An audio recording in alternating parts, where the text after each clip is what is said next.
defense counsel can do is put things out there in the media when you have a case that's getting worldwide attention like this. They'll put things out there to dissuade people from believing that they have a legitimate case.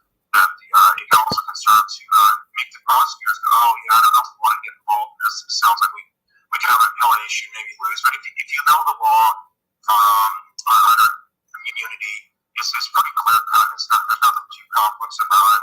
Throwing out some name of Castro and whatnot, it's all just something that I look at as just, like I say, it's sort of a social media blitz, and it's a way to get people to back off and just once again say, well, okay, well maybe she's guilty, but there's always legal roadblocks, and we just gotta sort of like just forget about it, move on, and quit following the case.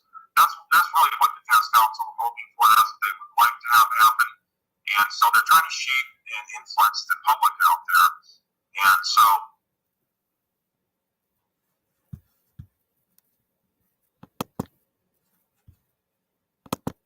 Plan, because what defense counsel can do is put things out there in the media when you have a case that's getting worldwide attention like this. They'll put things out there to dissuade people from believing that they have a legitimate case. That it can also concern to make the prosecutors go, oh yeah, I don't know if we want to get involved in this. It sounds like we can have an appellate issue, maybe lose. But if you know the law under immunity, it's pretty clear cut. There's nothing too complex about it. Throwing out some name of Castro and whatnot, it's all just something that I look at as just, like I say, it's sort of a social media blitz, and it's a way to get people to back off and just once again say, well, okay, well maybe she's guilty, but there's always just, like I say, it's sort of a social media blitz, and it's a way to get people to back off and just once again say, well, okay, well maybe she's guilty. It's just, like I say, it's sort of a social media blitz, and it's a way to get people to back off and just once again say, well, just like I say, it's sort of a social media blitz, and it's a way to get people to back off and just once again say, well, okay, well maybe she's guilty. Like I say, it's sort of a social media blitz, and it's a way to get people to back off and just. Well, that's interesting, isn't it? That's a lawyer talking with many years of experience practicing law, highly respected, intelligent guy. He's discussing the case of Charlie Adelson, and he's discussing, whether or not Charlie's sister Wendy will be getting arrested. If you're not familiar with that case, it's the one out of Florida, the dentist Charlie Adelson, who was just convicted last week or a couple weeks ago of hiring a hitman to kill his sister's ex-husband. Okay, this guy, his last name is Steinbeck. He's highly respected. He's been hopping up on YouTube for about the last year. And he knows the case, of course, the Adelson case really well. Did you hear what he said? A social media blitz. What did he say? To get the public? What? To sway public opinion? A social media blitz? That prosecutors and defense lawyers use social media to try to sway public opinion. Is this how it's done? Whatever happened to the truth? Is that what they call it? A social media blitz? You see what I'm saying? Am I the only person shocked by this? Do you remember when Cindy Watts was calling me all the time and talking for hours? How she said that her son's lawyers flew from Colorado, hopped on a plane, and flew from Colorado to North Carolina, to her modest home in North Carolina, and there was a knock at the door. She didn't know that her son's defense lawyers were flying from Colorado to North Carolina. But her daughter and her husband, she could tell by their lack of reaction or their reaction when they opened the door, that they knew that her son's defense team was flying from Colorado all the way to North Carolina to speak with Cindy in person, to tell her to stay off of social media. Do you remember that? Cindy Watts told us that herself, directly. I'll say it again, that her son's defense team flew all the way from Colorado to North Carolina to tell her face to face that she had to stay off social media. Do you remember when Christopher Watts' in-laws, one of them, flew all the way from North Carolina to Colorado and stood at the end of the driveway at Saratoga Trail? It's the house that they like to refer to as Christopher Watts' wife's house, even though from the sounds of things, the house was about to be lost and her name wasn't on the deed at the time of her death, though it was on the deed for a short time. But then remember, we saw that quitclaim deed conveniently timed right during that little cusp period in 2015. Anyway, the relative stood at the end of the driveway of the house that everyone likes to call her house, even though he bought it without her on the mortgage, and she wasn't on the deed for the most part, including at the time of her death. And he stood there complaining. He had a piece of paper in his hand. And he stood there complaining, insisting that he and his family aren't even on social media, but that they're being harassed.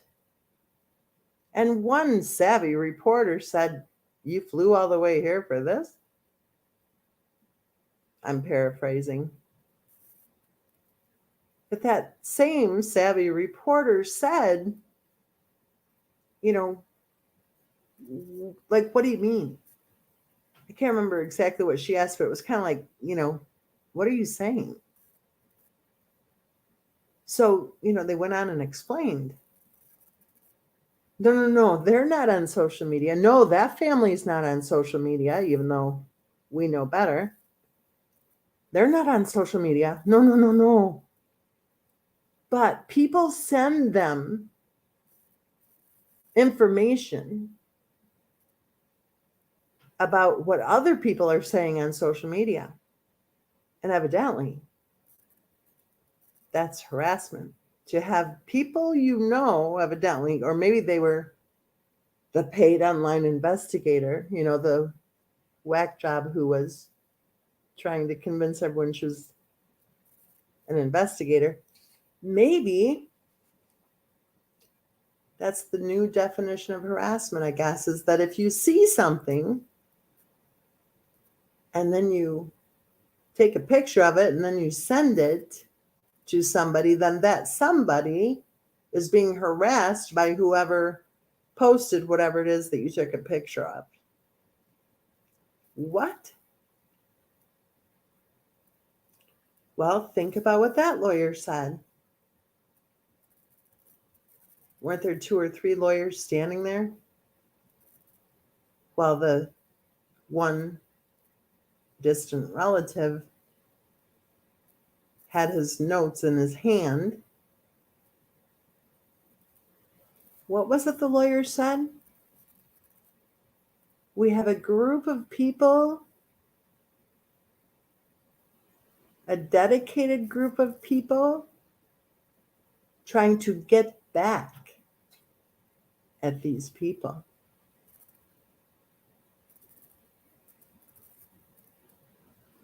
So, Is that how it's done now? I don't know if it's hunting season where you are, but it's hunting season where I am. And I always have to kind of chuckle because I don't think it's hunting anymore. I'm sorry. But if you've got to spray scents and pile corn, and if you have to have an ATV, and if your scope has to be,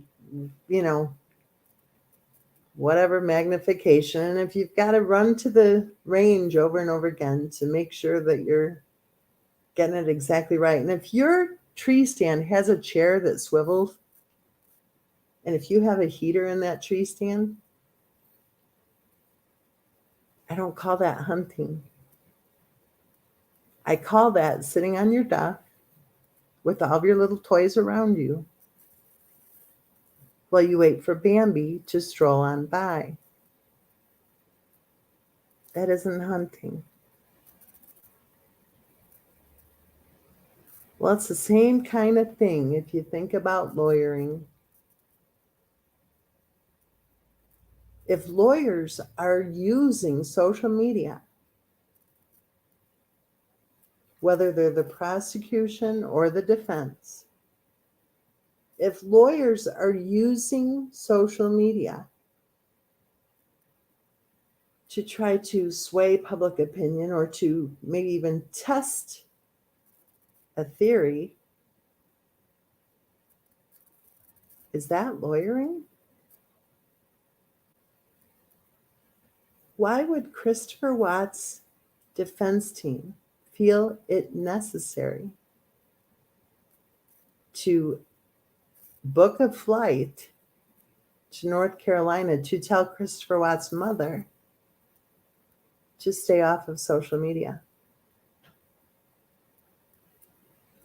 Why would any lawyer stand at the end of the driveway and say, we have a dedicated group trying to get back at these people? Is that lawyering?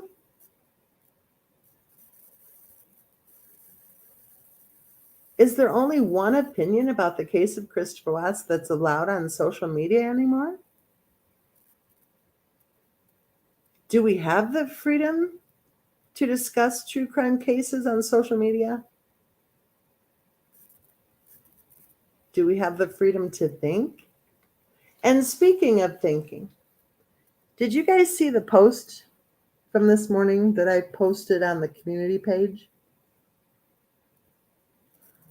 Okay, let's think. That reply was posted on a channel that has well over 40,000 subscribers, we're told.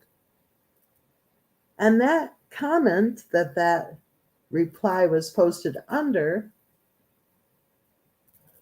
had how many likes? 1,000? Yet that reply to the comment had just 2 likes. 2. It was from discussing the case of Christopher Watts that I learned a lot about how things are done on social media. And it isn't on all platforms, but there are a few choice platforms where it's a friggin' free-for-all. And one thing that I learned, we learned this from Honey Badger, is that people can actually buy their subscribers. People can actually buy likes. They can even buy comments. Or the ones who are way far out there can stay up all night long posting comments using many different profiles.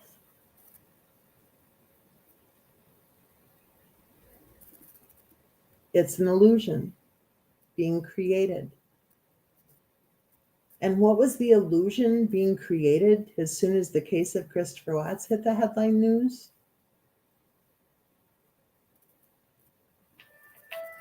That Christopher Watts' wife had no idea no idea at all that there was any trouble in that marriage. That she was such a good mom. Oh, she was such a good mom. She was such a good wife. She was so successful. She was an executive with $1 billion company. She earned that Lexus.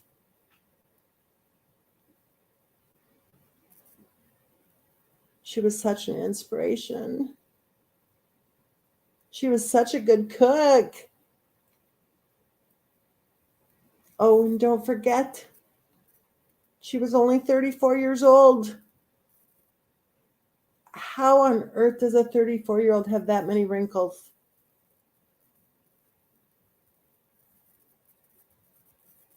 And remember, she was a retired nurse. Let's run through that list again, though I just rattled it off the top of my head, so you might have to help me here. But let's see. She was such a good mom. Really? Because in my opinion, Bella and Cece should have been removed from that home long before they lost their lives. She was such a good wife. Really? Because in my opinion, Christopher Watts was a battered husband. She was an executive with $1 billion company? No, she wasn't. She was not an executive at all. The Lexus? Are you kidding me? She earned it? Well, if she earned it, then why was it a leased vehicle in Christopher Watts' name? And that whole nursing thing, don't get me started. She was not a nurse. And if you have taken the time at all to watch any one of her videos, you would know it. We took it a little bit further than that. We actually researched and found that the nursing program she claimed had accepted her didn't even exist.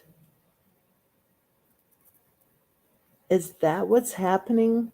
Is that what social media is being used for, is to sway public opinion? Used by prosecutors, used by defense teams?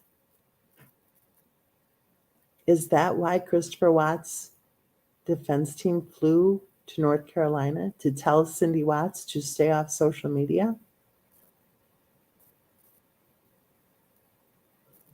What were they afraid of?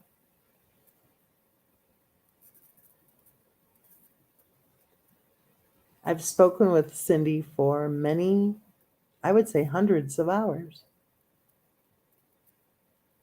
And one thing that I found her to be was credible and interesting, believable,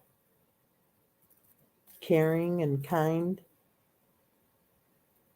but most of all, credible. What would have been the problem had Cindy Watts been talking?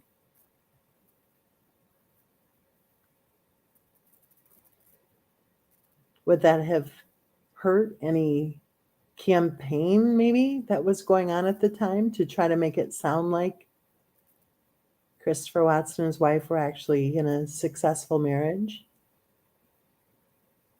Or that he was cheating on her? What a bunch of baloney. How ridiculous is that? That marriage was already over before she went to North Carolina. She said so herself. Is that cheating? When your wife is telling people that you're getting divorced, and then your wife is escorted to North Carolina for an extended stay, And she's telling even more people that she's getting divorced. And I think her words were that she's getting divorced and looking forward to being single again. So he goes ahead and doinks the coworker, and he's the one cheating. Shall we talk about Louisiana, which was long before he doinked the coworker? You know, the leopard dress. Cheating. And over 5 years later, people are still saying he was cheating on her? No, he wasn't. That marriage was done. The marriage was over. She said so. She told people it was over. Now, granted, toward the end, she probably changed her mind. And she probably figured she could snap her fingers and tell Christopher Watts what to do. But you want to know something? I don't think Christopher Watts could have stayed with her had he wanted, which I don't think he wanted to at all. Even though it looks like she changed her mind about the whole divorce thing that she had been blabbing about since March, at least. I think that had he stayed with her or intended to stay with her, that at the family court hearing, he would have lost his rights as a parent. Because I think that that upcoming family court hearing, which was scheduled to take place right after the tragedy occurred, I think that court hearing was to sever Christopher Watts' wife's parental rights.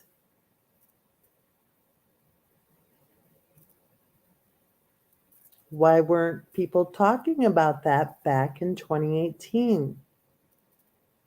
Is that what maybe the defense lawyers or the prosecution didn't want people to be talking about?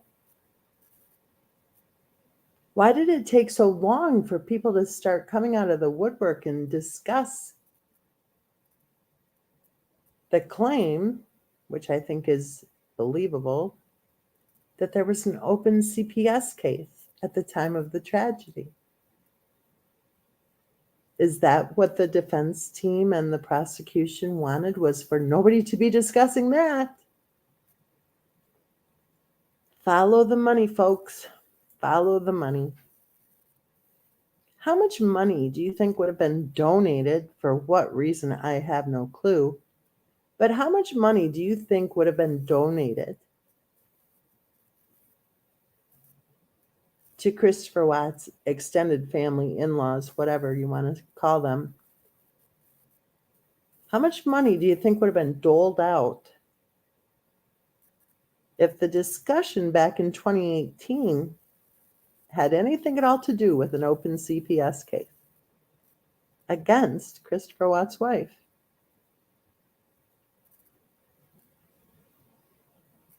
How many dollars do you think would have rolled on in if a few of those videos would have gotten more airplay instead of getting scrubbed?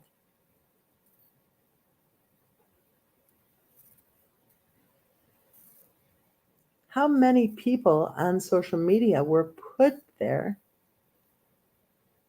by defense lawyers or by the prosecution as, what did Steinbeck just call it, as a social media blitz to try to sway public opinion? Remember when Christopher Watts' father-in-law made a video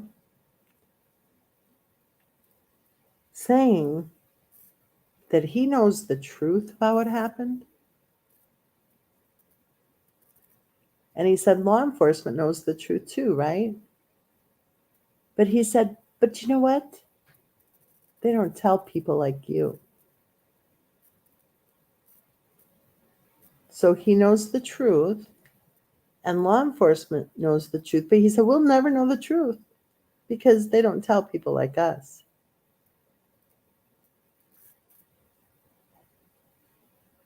Okay, we're going to use a little bit of logic here.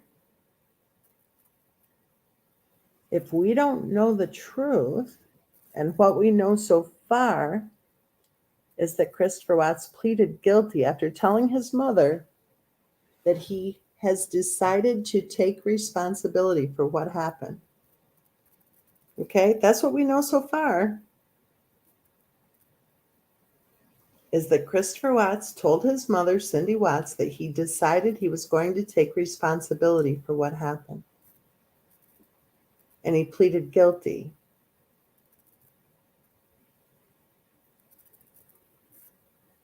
Is that the truth?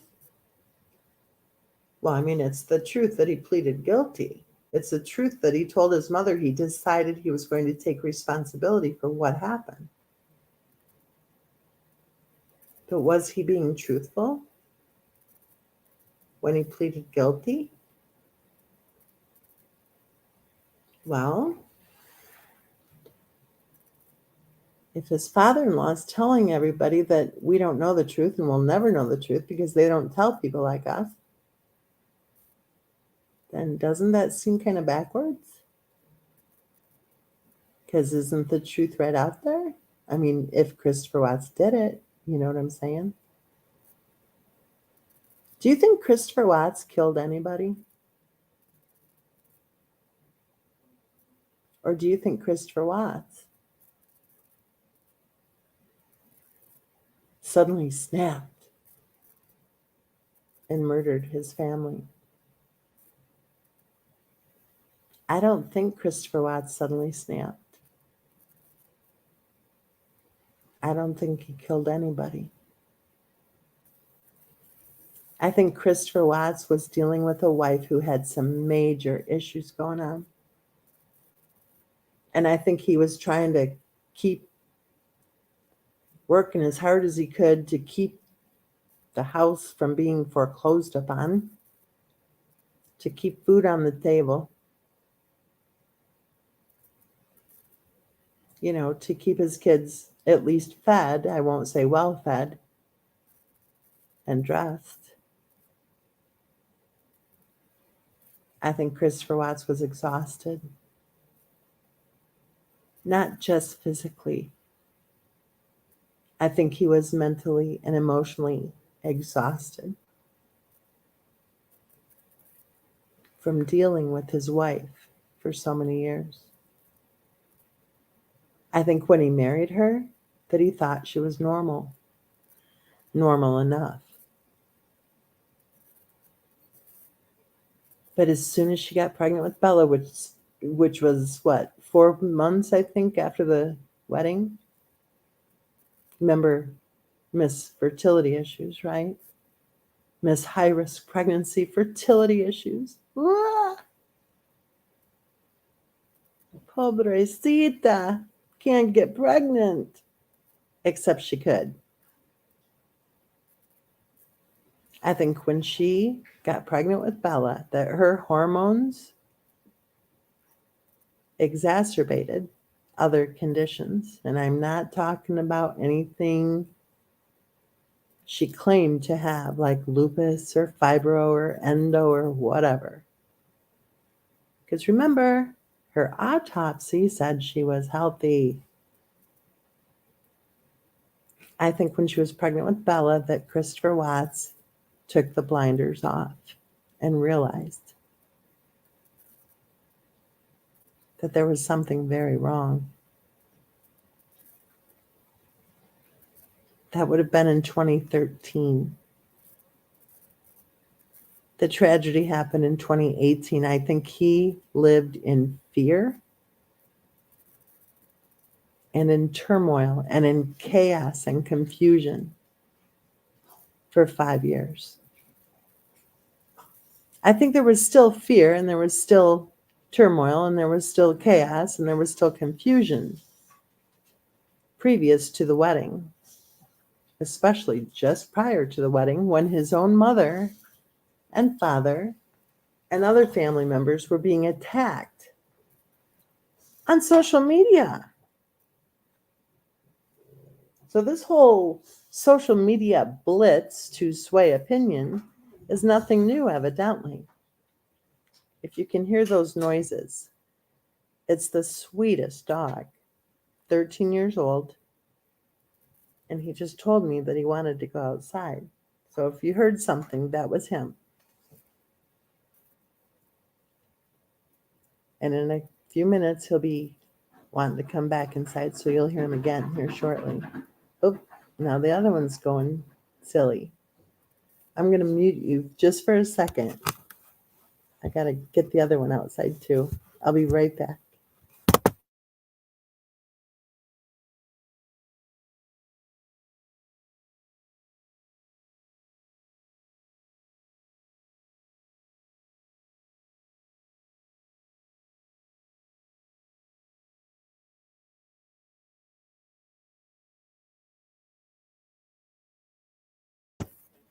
I'm back. The other one didn't want to go outside.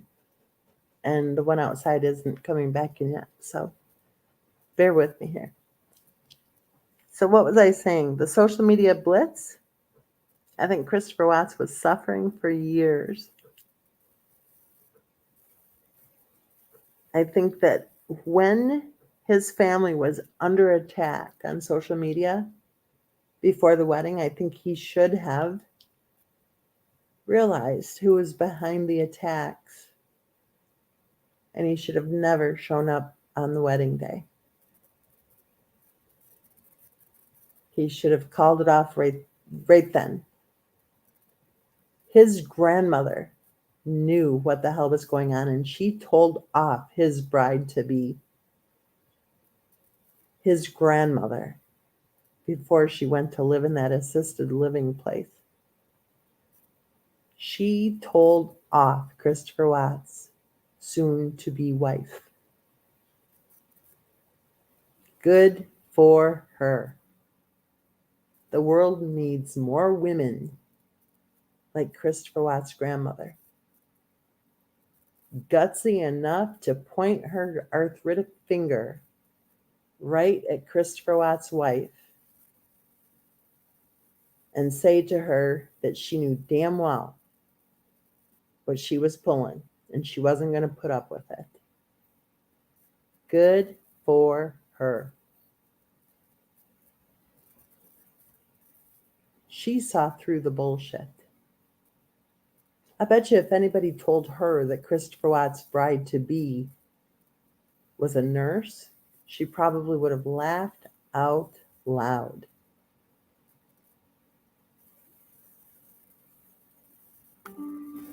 Oop. Battery warning. Hold on a minute. I'm going to mute you again just for a second.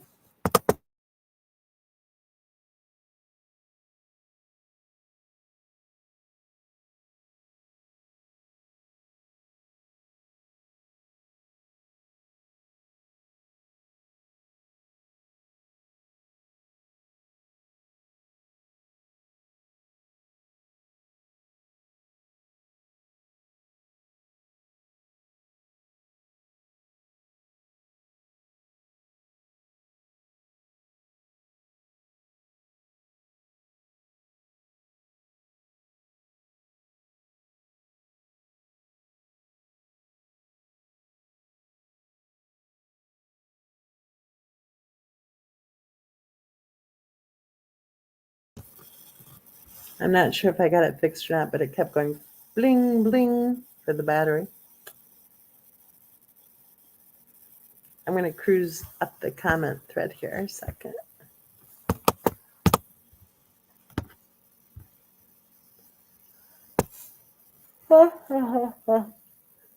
Candace was the first one. She said, hey, or no, she didn't say hey. She said, hello, everybody. And then she said, I mean nobody, because she was the first one here. Sarah says, what time zone is MM in? That's because MM wasn't here on time. Sandy says, hey, MM, happy Thanksgiving. Happy Thanksgiving, you guys.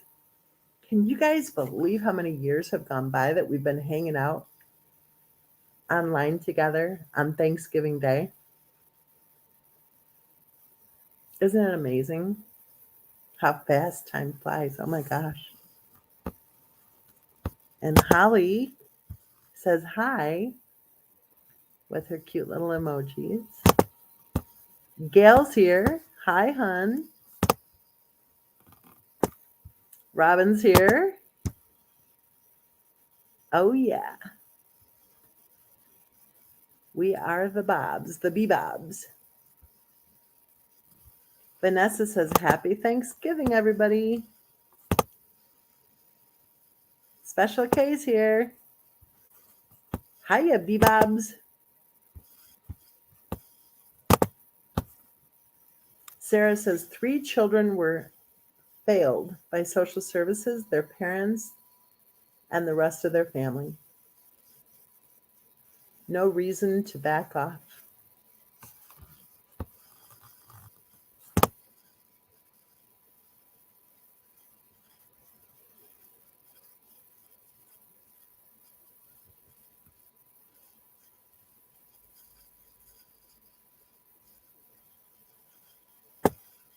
I agree, Gail. Big time. What a load of rot. It's a good way to put it. Are you English? That sounds kind of English. Just Know says, Happy Thanksgiving, everybody. Yes, Anita, dedicated group of people. And you're damn right. We are still talking about it. Anita says, Sandy doesn't want to draw attention to herself, which is why she's only bumping numbers on her Frank profile. Both of them. Do you think that Sandy's behind? Well, the other Frank barely puts anything up there, but do you think Sandy's actually the person behind both profiles, Anita? Do you think Frank and Frankie even know? Because it was Frank who stood at the end of the driveway saying that they're not on social media. Though he did do that one video, remember, when he said, yeah, it's me. Remember? Mr. My Family isn't on social media. But do you think that pretty much Sandy just runs all those channels? She must like sit on social media 24/7, right? She sits at her computer going, oh, that bitch Mensa.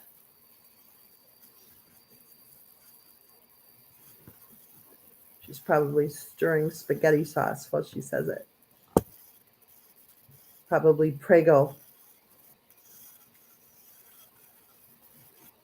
Critical's here. Hey, Critical. Critical says, wait. Oops, the thing just went highlighted, so now I can't read it. Critical says, wait, infertility? You didn't know, Critical? Yes.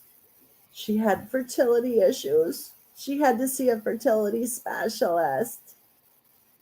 You like that voice? It was a miracle that she got pregnant.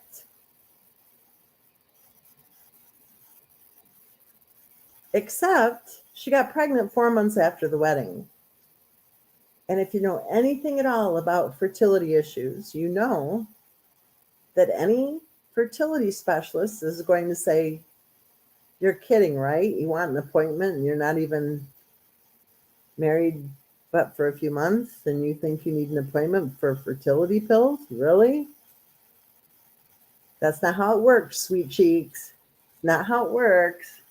You got to start taking your temperature. You got to start, catching a clue that there's just a few days out of the month that you're most likely to get preggo. So we'll figure out what those few days are. And then you do the nasty. And then, the rabbit dies. There's no way in hell any fertility specialist would have ever taken her as a patient when she was married just a few months before she got pregnant. They want you to, I think, have 1 year minimum of trying to get pregnant, right? Before they want to start giving you pills or testing everybody or doing any, fancy insertion. And this is what I was saying. So this whole thing of, having groups of people dedicated right? Having social media blitzes, having defense teams flying from Colorado to North Carolina saying, stay off social media. How often is social media used by prosecutors? How often is social media used by defense teams to sway public opinion, to keep people from discussing the obvious? Because that one point is so flipping obvious. Those of us in the true crime community who have a clue about true crime cases caught onto that one right away. Fertility issues, my foot. There were no fertility issues, I guess, unless you want to call having a whole lot of pregnancies a fertility issue, but that's not exactly a fertility issue. That's more of a moral issue, like a big time moral issue. I think she was pregnant a lot. And I think that she actually had a way somehow of collecting money from getting pregnant a lot. I think her move to Colorado had something to do with her getting pregnant a lot. I highly doubt she ever had any fertility issues. Maybe she forgot to take the pill. Maybe that was her issue. Maybe that was her challenge. Maybe she couldn't remember to take her pill. Or maybe she intentionally didn't take a pill, if you know what I'm saying. But the story we were supposed to buy into, the story we were supposed to be so gullible that we believed that, was that she had fertility issues. And it was a miracle that she could get pregnant with Bella. And then, miracle of miracles, she got pregnant again when Bella was just 10 months old. Wow. See how amazing she is. Here she was with fertility issues and high-risk pregnancies. And didn't she have a leaking breast implant too? And lupus and fibromyalgia, and she even had dry eyes. Not that that's a big deal, but, it was a big enough deal for her to talk about it. So she had to actually, use eye drops from time to time. What a brave woman to have dry eyes and to use eye drops from time to time. What a brave woman to push through the pain. Boy, she was going to be there at that lupus fundraiser, wasn't she? It didn't matter if she was suffering from lupus, which I highly doubt she was ever suffering from lupus. She wore that label with pride. And she wanted you to know, if you were taking part in the lupus fundraiser, that you didn't have to worry about sending your money, your donations, to the Lupus Foundation, because she would help you. She would take care of it for you. When she posted the message saying very clearly that if you're giving money to the Lupus Foundation, don't worry about mailing it to them. You can just give it to me, and I'll go ahead and make sure that they receive it. I think the common word for that is scam. Now let's talk about Benadryl and Tylenol at 6:30 p.m. every night. Because I think the common word for that is childhood medical abuse. Now let's talk about that stack of credit cards. I think the common word for that is fraud. Let's talk about that family court hearing. I think she was going to lose her parental rights. Was there an ongoing investigation? What happened in North Carolina? Was there any follow-up?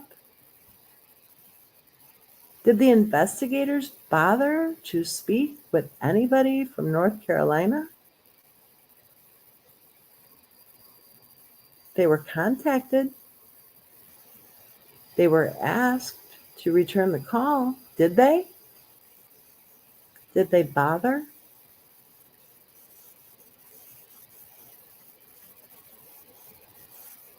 The social media blitz on the case from hell, the case of Christopher Watts, was despicable. Innocent people, including myself, were targeted by scum. And for what reason? To try to have some sort of control over the narrative? Well, if you honestly believe that somebody is pure as the driven snow, that somebody is a saint, if you honestly believe that somebody is an inspiration to us all, if you honestly believe she was a good mother, if you honestly believe she was a good wife, if you honestly believe she was a retired nurse or whatever other farce that was floating around, if you honestly believe she earned that Lexus, if you honestly believed that she was an executive, then you wouldn't need to have a social media blitz to try to sway public opinion. If you honestly believed that Christopher Watts murdered Bella and Cece, you would not need to have a social media blitz. If you honestly believe that Christopher Watts' wife was not medically abusing those children, you would not need to use social media to attempt to harm innocent people in the true crime community.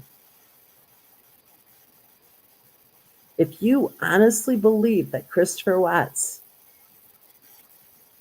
murdered his wife, if you honestly believe that, and if you honestly believe that he was nothing but evil, then you wouldn't need to be on social media at all. I don't think Christopher Watts is evil. I think he married evil. And I think his life was pure hell the last 5 years before the tragedy occurred. I think his mother and father also suffered through some pretty hellish moments. And worst of all, I think little Bella and Cece suffered every day of their lives, especially Bella. Worst of all, little Bella was not protected. Worst of all, little Bella was abused. You can see it in her eyes. She looked afraid. And if you disagree with my opinion, pull up the Christmas video and watch it. Watch how Christopher Watts' wife treats those poor children. Listen to their cries for help. I don't think they were afraid of Santa. I think they were afraid of their own mother. And I think they had good reasons to fear her. I think her facade was done when the tragedy occurred. I think she was losing the Lexus. Although I think she already lost the right to use the Lexus long before. I think the lease was probably more than Christopher Watts could afford. I highly doubt she was making any money at all with any of the MLMs she was throwing money at. In fact, not only do I believe she was not making any money at all, I think she was wasting Christopher Watts' paycheck on those MLMs. That's an inconvenient truth that needs to be discussed. It's right on the FTC.com website that 99.9% of people who take part in those MLMs fail to ever see any profit.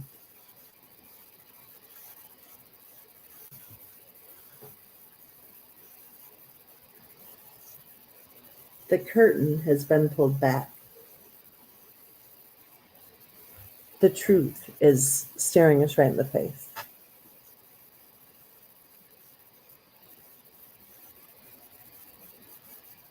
It's too bad it took over 5 years for a lot of people to actually be speaking or to even be seeking the truth.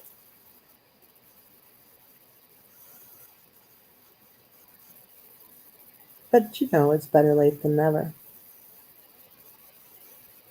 We're different on this channel because we've been speaking the truth from day one.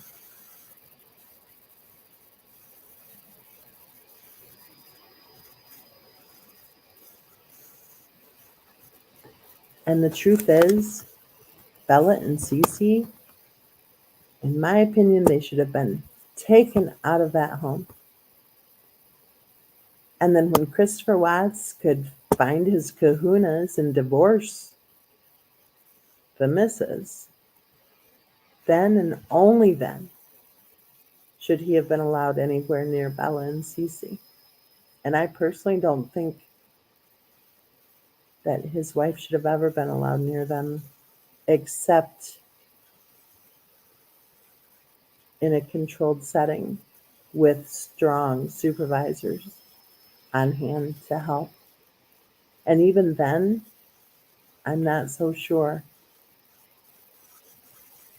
I'm not so sure because when I watch those videos, I don't see any bonding going on.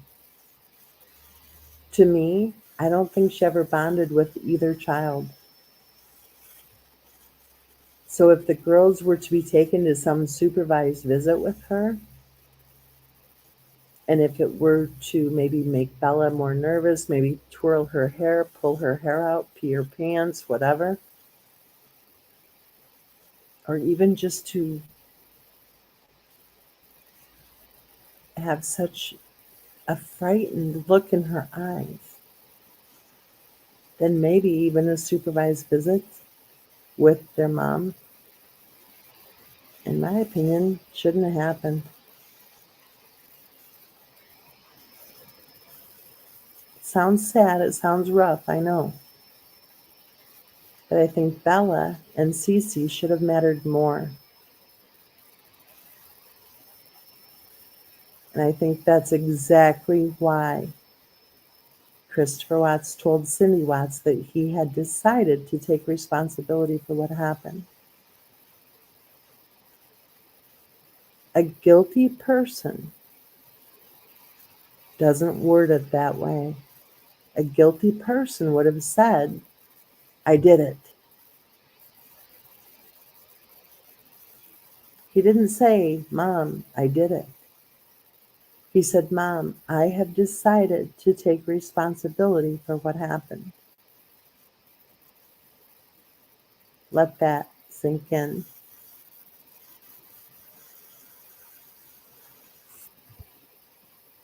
The social media blitz to try to sway public opinion. Boy, have we ever seen it all, right?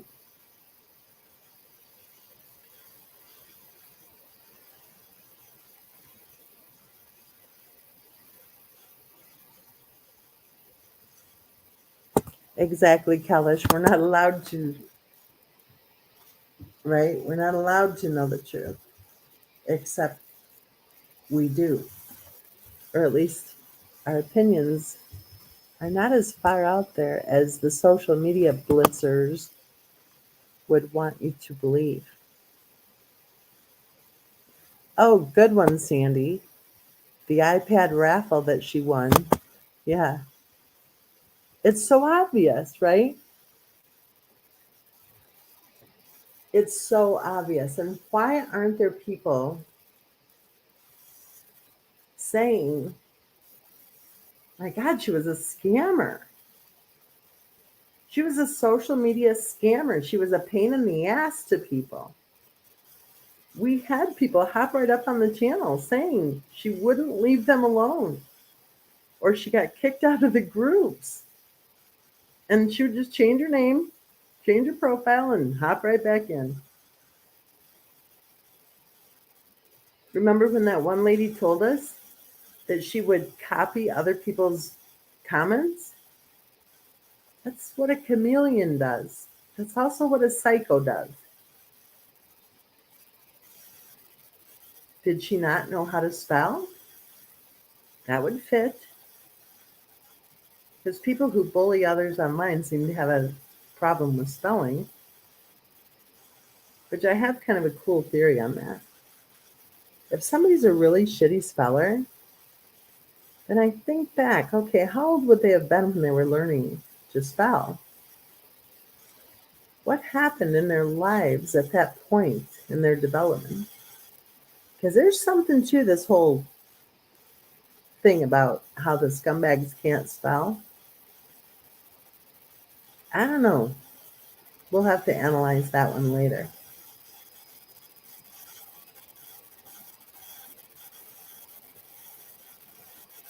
She ran a raffle and then she won the prize. Remember that one raffle where she was telling Bella to grab the name to draw the name? And it was some random name like Steve. Do you think there was a Steve? Do you think Steve ever got a penny?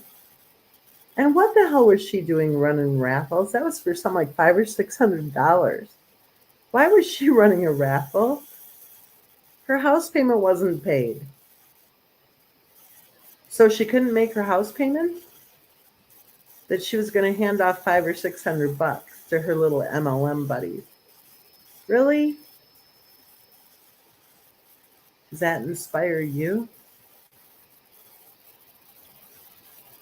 And think about the Lexus, for Pete's sake. If she was earning any money, and for sure if she earned the Lexus as she claimed, then the car would have been in her name. Period. Yet the car was the leased vehicle in Christopher Watt's name. So why aren't people talking about that? LIE. She lied. Just like she lied about what kitchen she was in. When she was holding a drink and pregnant, she was holding 2 drinks actually, a beer and a mixed drink. Standing in a kitchen. Somebody said something about the kitchen, about her having, whatever with the kitchen and when the baby comes and whatever. She's a pregnant woman standing there holding a mixed drink in one hand and a beer in the other. And the storyline goes that, oh, those were both for Chris. That's bullshit. That's bullshit. A beer drinker drinks beer. A mixed drinker drinks mixed drinks. That's a tongue twister. If you do want to have a mixed drink and a beer, you don't have them at the same time. You drink your beer, you mix your drink, or you mix your drink, and then you have a beer. Although I think a beer would taste kind of yucky after a mixed drink. I guess it should be the other way around if you're going to mix your fun.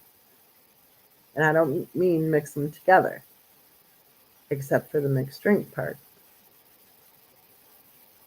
She stood there and she lied. It was obvious that a couple of people who commented thought that was her kitchen. It wasn't her kitchen. But she actually liked their comments and never admitted that she was lying. Here's one for you. She never saw an OBGYN with that pregnancy. I was going to say third pregnancy, but I don't think it was her third pregnancy. She never saw an OBGYN. Why aren't people angry about that? What about prenatal care? What about the health of the baby? What about her so-called lupus? Or her fibromyalgia? Or her endometriosis? Or her high-risk pregnancies? High-risk pregnancies and she doesn't even bother to see the OB? Is that the kind of friend you want to have? Is that what her friends admired about her? I don't think so. Why do you think a nurse friend moved in for 6 months? I think she self-harmed. I don't think she had surgery. I think she self-harmed. And I think the nurse friend probably got paid for being there from the taxpayers' dollars. Why do you think she was in Indianapolis for a month? I think she was doing some sort of outpatient type therapy. I think her record is very clear that she was a very sick woman. I think it's very clear that if she's in Indianapolis for an entire month, well, you think maybe her health challenges were a little more than she could handle at the time? And I'm not talking about physical health challenges. I agree with the friends who said they did not think that her health challenges were physical. I think she had some major mental health issues going on. And I think at the time of her death, I think she refused, absolutely flat out, no question about it, refused to be losing her marriage, her house, and in my opinion, probably her children. I just think there's no question about it that desperate times, in her mind, that desperate times called for desperate measures.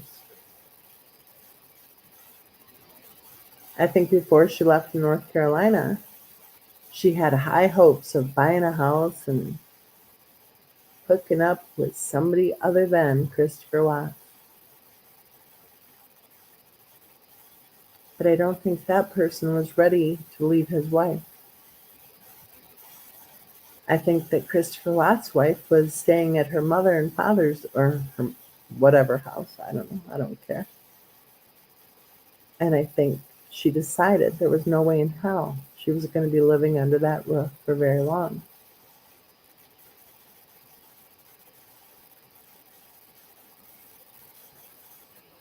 I think whatever information was gathered in North Carolina about poor little Bella and Cece, I think it was being shared with Colorado. And I think Colorado should have known better than to immediately pounce on Christopher Watts. I don't think Christopher Watts is guilty of harming anybody. In fact, I don't think Christopher Watts is capable of harming anybody. But boy, oh boy, did the narrative ever get shifted, didn't it? Over and over again, we were told how evil Christopher Watts is and how his wife was a saint. Bullshit. And on that note, I need to say goodnight to you guys. I need to get some sleep because guess what tomorrow morning is? Black Friday sales. So I'm going to be one of the early birds and it'll be fun. I hope if you guys enjoy doing the Black Friday thing, that you join me in spirit. Wherever you are, if it's early in the morning, I'm not one to camp out overnight. I'm not that weird about it. But I am one to be walking through the door when they first open. And it is kind of fun, really. Except sometimes people get a little bit too aggressive. I don't like that. I mean, come on. But they want to run quick to get the prize purchase that they came for, right? It's kind of like a little shopping sport, I think. So I'm going to be wearing my fancy tennis shoes tomorrow morning, early. And again, I'm sorry to say, this means I'm going to go ahead and say goodnight now. We're just past the 1 hour mark, 1 hour and 7 minutes. So it's a good time for us to say goodnight. But first, I want to say thank you guys for being here. I appreciate it. And definitely thank you for commenting in the comment threads and hanging in there with me as I saunter on through the case from hell, right? The case from hell. This case has been absolute hell. But man, is it ever interesting, isn't it? And it's kind of weird now because it's shifting from, well, my interest is anyway. My interest is shifting from, oh, wow, what happened? Who was there? Who was driving the red truck and where did the red truck go? Where did the brown truck go? Why didn't the police investigate who was there in the truck? Why did the house smell like bleach? Stuff like that. Yeah, that's interesting. It's very interesting, right? But we've already talked about, we already kind of figure we have our theories all set, right? What seems to be piquing my interest at this point is it's been over 5 years and Christopher Watts' in-laws are still trying to collect money. They're still trying to say they're being harassed. They're still trying to pull the we can't grieve card. It's been over 5 years. And I'm not saying that you have to grieve within whatever time frame. I don't care. Some people take longer. But do not attempt to blame those of us in the true crime community who are discussing this case for whether or not you're choosing to grieve.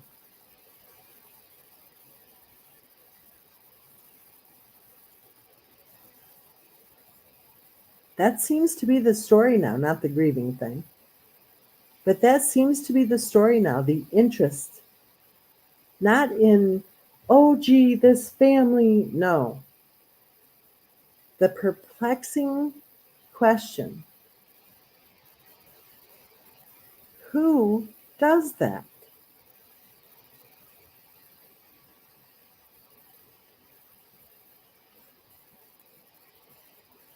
And I guess we kind of got an answer from that lawyer who was talking about the Adelson case.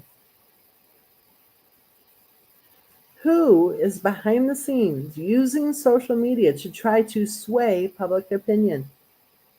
And why? If there's nothing to hide, then stop hiding. We'll never know the truth? Are you kidding me?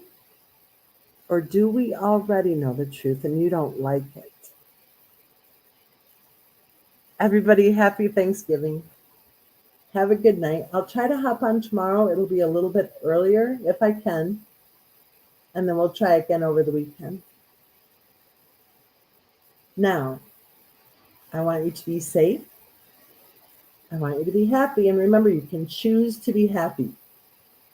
I want you to be healthy. Don't forget to take your vitamin D if you're living in the snowbanks.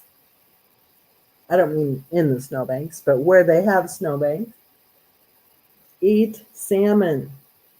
You're supposed to eat your fish, not taking like all the fish supplements. It's a lot healthier. My doctor says to eat fish. So eat salmon. And remember, the most important part, besides thank you for being here, I really appreciate it. The most important part is I want each and every one of you to always remember that you are loved. Good night, everyone.